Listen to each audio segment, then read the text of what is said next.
Hello, my name is Erin Ackenheil, and I'm welcoming you today to our show, This is 65. So thank you for joining us. At Black Point Insurance, my company, we help Medicare beneficiaries nationwide learn about the A, B, C's, and D's of Medicare. And we help agents and brokers in the same space learn to launch, grow, and retain their businesses. Through this process, we meet some amazing individuals, entrepreneurs, side hustlers, people in their encore careers, authors. We've even had celebrity chefs on our show. And we also like to bring in topics that are really top of mind for people on Medicare and as they age. And I'm really excited about our guest today.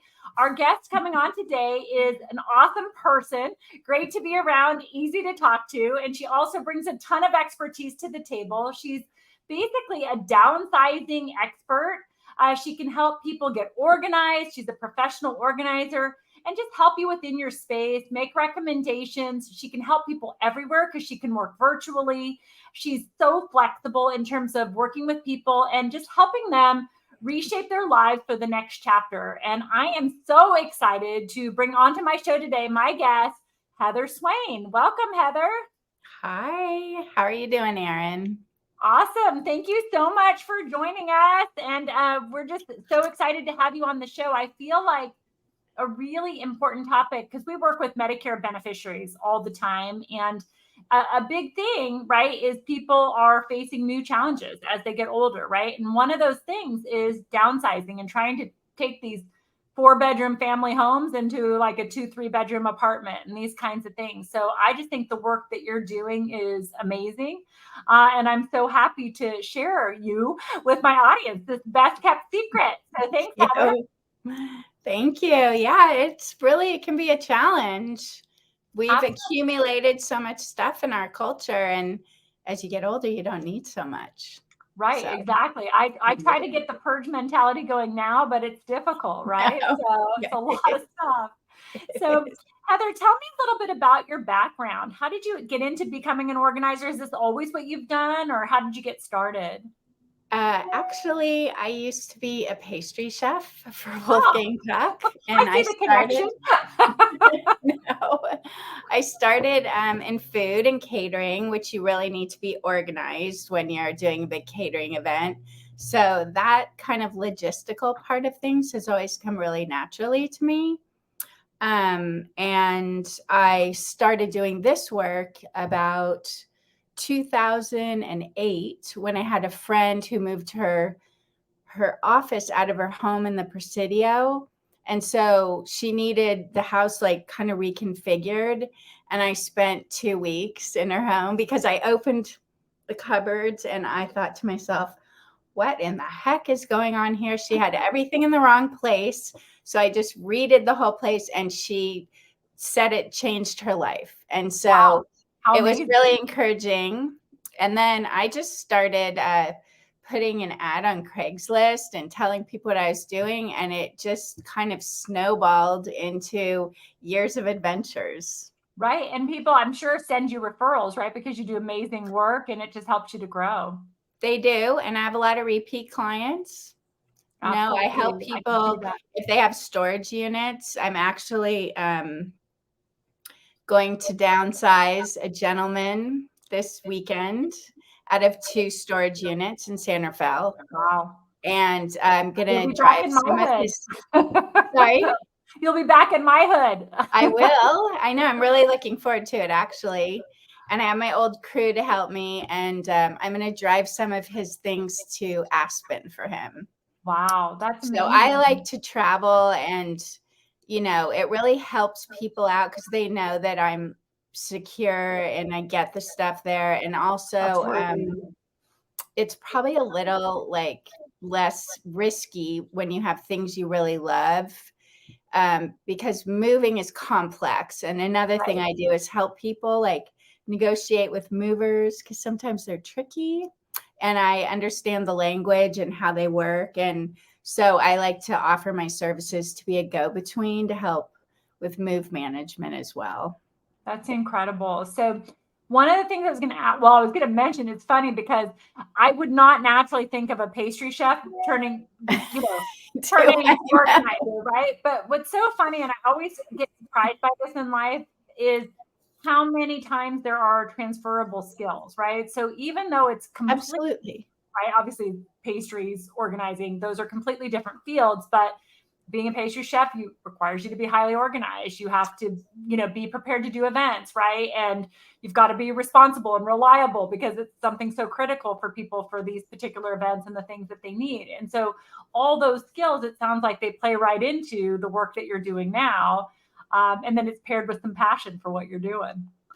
Oh, absolutely. And, you have to do things on a timeline. And so I like to, help people with, you know, I think there's a security that I can offer to people like, no, it's going to actually work out. It's going to be okay. And I know this is the way the series of events works. And so just trust me when, I say, like, I know that it's going to be okay.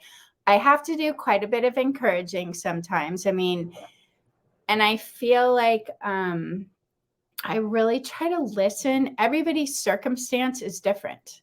So I really have to listen to like the sometimes contradictory things that they're wanting and try to hear what it is that's really important to them. Because if people want to keep things, I don't argue with that. I find a Right. place for it because there are things that are really important to people that wouldn't seem so important to me or you. Right. So I just, I try to like do the best I can for them. Right. And, it's an interesting thing to kind of unwind your life and make things simpler and safer because Right. a lot of times I help people not even move, just go in and like declutter and put things in a different place so that they don't risk falling or, organizing their Such kitchen important better. work for senior clients. I mean, that's huge. So it really makes a difference. Heather, I was going to ask you because I know in talking with you over your career since 2008, right? Because that's turned into a career now, right? You started doing something fun and you turned it into a career, which is amazing. I love when people are able to take something they're passionate about doing and turn it into something that works for life. And you've done an amazing job with your business. And I love that story and what you bring. And so one of the things I was going to ask you is it sounded to me when I talked with you before that, you generally take on a variety of different clients, but you've really in recent years transitioned to more of a focus on senior clients. And so I was just curious, what's the unique profile of senior clients? What makes you so passionate about helping older people through this process? Well, I really gravitate towards older people, I think, because I feel like, I guess, some kind of like sympathy sometimes for their situation. Like, I've helped a lot of older women who have lost their husbands and maybe they don't have a lot of family around them. And I mean, I'm a single woman and I know it's hard to deal with a real estate agent or, I think our kind of culture isn't always female friendly. And so I've helped people negotiate with their contractors before, or just been a feedback, a sounding board, excuse me, a sounding board, so that I could help them. My dad and my brother are both contractors, so I have a lot of experience with that and real estate. I've worked a lot with real estate agents, so I feel like sometimes when you're older, things can be overwhelming, and I try to really like help somebody negotiate their next step in kind of a sensible way. I know families can be really intense and kids and people have a lot of different agendas about what somebody's Right. doing, and so I can always give kind of more of a non like Biased view, right? emotionally Partial. charged reaction to someone and help them figure out like kind of which way they should go. And I've always kind of been that person. And so this job has ended up melding like kind of my two things. I mean, a lot of people have said I should be like a life coach, or Right. That's what I was thinking. I'm like, gosh, this speaks to the relationships that you develop with your clients, right? Because it's like, I was thinking life coach, therapist, wearing many hats.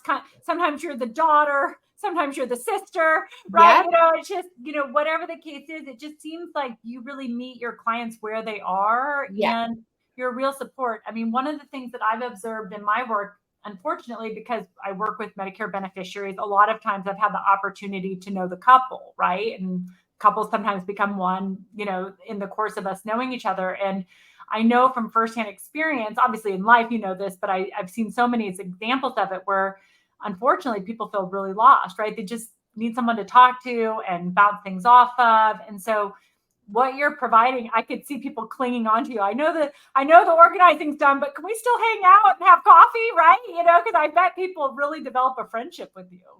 well, I'm really grateful for that, actually. I stay in touch with many of my older clients. And in fact, on Friday, I'm going to see a now 83-year-old woman I helped last year move out of bulliness. And she's really struggled. Her husband was this fabulous artist, and her daughter lives in San Francisco and is married, so she doesn't see her as much. And she's just the most vivacious woman. And I'm going to go see her new house because she's told me like it doesn't really feel right. And I hope that I can get there and help her solve some issues, because I don't think that she's had anybody to help her do that. So I'm really looking forward to it. And I've made really good friends and had a lot of repeat business. I've had a lot of clients fly me in. I've kept in touch with, children of people I've helped. So I really have been super fortunate. Right. And you're a full service operation over there, Heather. So I think it's amazing. And anybody who has the opportunity to work with you, I feel like it's a blessing, right? Because you're just going to help them and become a true friend and support them through the process. So it's interesting. I know you started out in Northern California and now you're in Beverly Hills. Tell me a little bit about what brought you to Beverly Hills and how you've expanded your business. I mean, obviously people have flown you in, but how have you expanded your business being in Beverly Hills to be able to help clients sort of anywhere they are? Oh, well, I've reached out to a lot of the facilities here. There's a lot of elder care. So there aren't that many places in Marin that are like over 55 communities. I believe there's a handful of them. So there's a bit more opportunity down here for that. I've been here for a year. I've lived in Los Angeles before, so I have a lot of friends here and know a lot of people. And I just really feel like I'm able to accommodate a lot more people here. So I was looking forward to expanding my network and seeing what I can do for Casting people a in wider LA. net, and you make friends everywhere you go, so you're good. Well, congratulations on that. Thank you.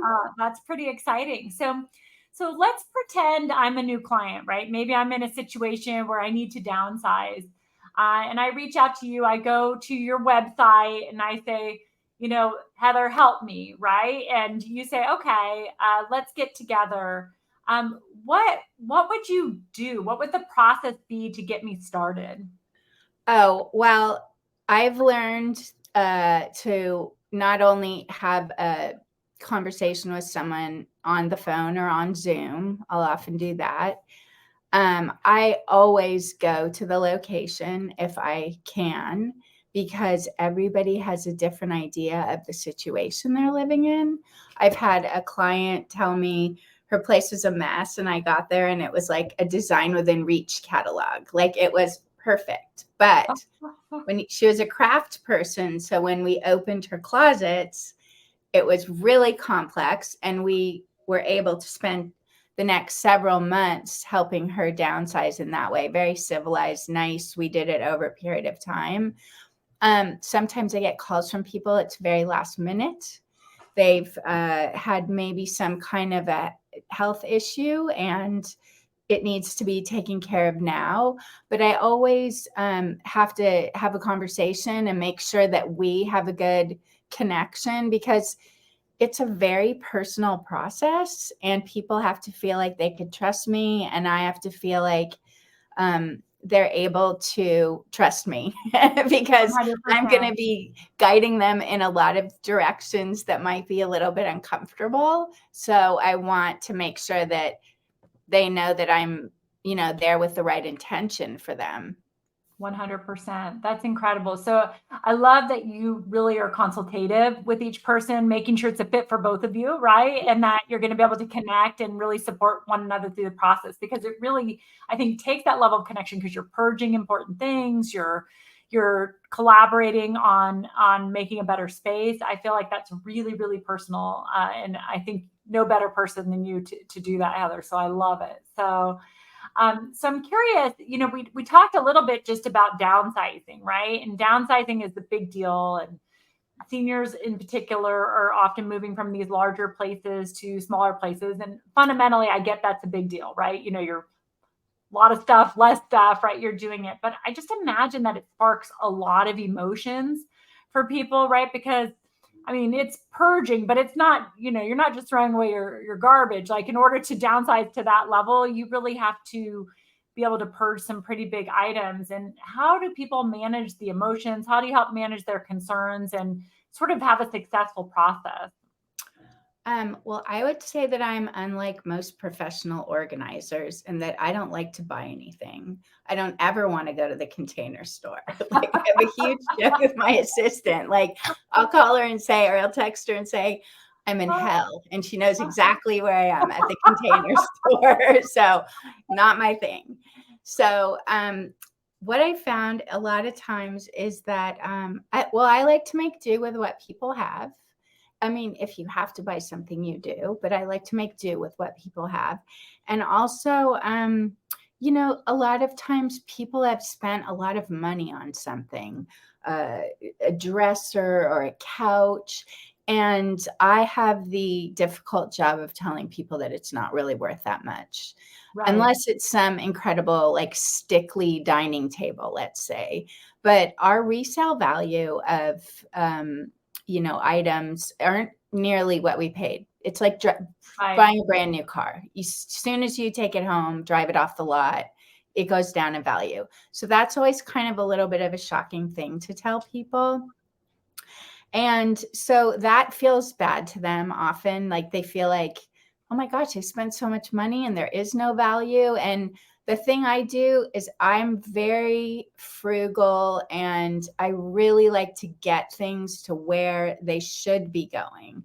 So Right. whether it's an auction house or a donation center that is benefits something they believe in. There's a Jewish Women's Council down here that I donate a lot of items to, and they do a lot of social work. So that makes people feel good. And, I try to get the important stuff to where I think somebody else can use it. And I think that makes people feel good. If it's not going to, benefit them financially, at least they know that it went to somebody who appreciates it. Right. Absolutely. So, It's so interesting.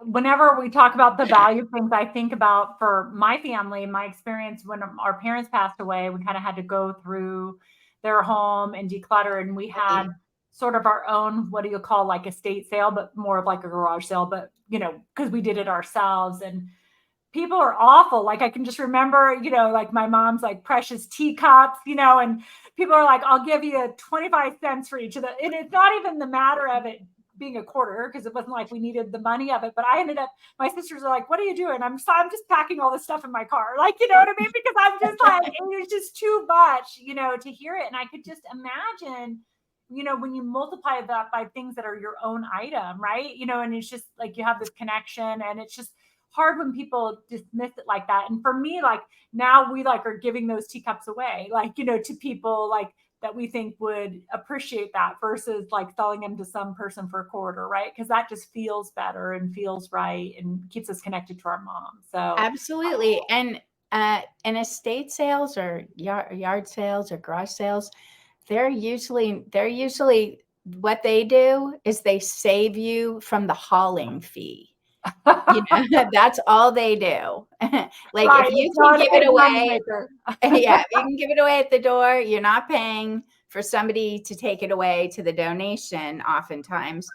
If there is something that's valuable, like I said, there are auction houses and collectors, and there are people that sell eBay. Like there's a lot of Options if opportunity. there really are truly some precious items kind of thing. So I feel Yes. like that's really good advice. And so one of the things I was going to ask you, Heather, so I always think of, so I think everybody I know is sort of into organizing now and to some degree, right? It's a very interesting topic, right? So it's good for business, Heather, right? And so I guess that's kind of what I'm wondering is, so, like I even think like with my own family, like when it's all cluttered, it's just like my mind, my spirit, my body, everything falls apart. And so I'm sure with all this experience that you have a real connection to this. I'm just curious, like, why is it so important for us to declutter space and declutter our minds? Like, what is that driving towards? Well, I think there's a connection between the inside and the outside. And if you're feeling maybe overwhelmed, it's nice to have, and I don't think you have to get rid of things and live like like a catalog. No, I mean you can have stuff, but No if risk. it's just in sections, you know, it just makes you feel good if even your little collections of things are organized. You put like stuff with like stuff, or that's straightened. And I think being clean is another really important thing. I think your space feels better when it's organized and clean. I mean, I clean up as I go along for people, and you can keep all you want if you can like make sure that it's easy to clean and And it makes sense in and the space, right? You can feeling get tidy. by, Like you're safe. Yeah, it's tidy. it makes your brain feel better to know, Yeah, oh, I've cleaned my home. I mean, isn't it great when you have a housekeeper and you come home and everything's clean? It it's the feels best. fresh and new, and like there's more possibility. And I think a lot of the aging now, the aging communities, it's not like you're going to the end. It's like, Right, oh, I'm going to meet new people. right. They have It's a new start, not an ending. It's a Right. start, and there's so many amazing communities and opportunities now for people over 65. I told you my friend has that podcast that I love, Glowing Older, and I listen to it all the time, and I'm just so encouraged and happy that we are taking care of people in a better way, and that we are trying to keep people healthy and active and, involved with other people. It makes you feel better. Absolutely. I was just recalling with kids, right? Because I have a few children. And so I just think about it. And one of the things that I notice with kids is they just accumulate a ton of stuff, right? Like Oh, so yeah. many toys and so forth. And so one of the things I had read about one time was just kind of taking some of their toys out and just taking it, decluttering it, not necessarily giving them away, but just putting them in a different space. And I was amazed by the results. Like they were playing with all their toys, they were happier, and then just kind of doing this rotation versus this whole 5-car pileup of toys. Like you don't even want to engage or play with anything. It's just too much. And that's just with small kids. So I feel like it affects us at every stage, doesn't it? It does, and that's another kind of, I would say, I'm not going to say trick, but it's kind of a trick. So my thing is, if I'm going to remove this stuff and you think you want it, but we're going to just move it out of the way and put it in a box, and we're going to leave it in your garage. And if you haven't missed it in 6 months, we're going to find a new home for it. I need to play that little trick on myself. It's That sounds a like really good good one. I can one. get rid of a lot of things that way. It's a really good one. Really. Oh my gosh. Oh my So goodness. Heather, when you're obviously really busy with your business, doing wonderful work out there, but I'm just curious, when you're not organizing everybody's minds and homes and everything, what do you like to do with your free time? Oh, well, I used to hike a lot when I lived up north. That was my Nice. favorite thing to do. And I do some creative writing work. So I'm working on a couple of like ideas. I have 2 documentaries that I'm helping Wow. a couple of friends work on. One about Wolfgang Puck, actually. So Well, that's you're the great. perfect And expert after all those years working for the organization, right? So yeah, how I fun. I really love music. I'm like really into music, and I Do you, love do you play music or exploring. sing or just listening, or what is your passion? Oh, I wish I could play. I'm from a family of musicians, but I don't play. I mean, I can play guitar, but You appreciate and play I guitar. appreciate it. And I love music history, so I'm always, listening to I especially love 1920s and 30s music. So I How listen to a lot of cool. old music like that. Yeah.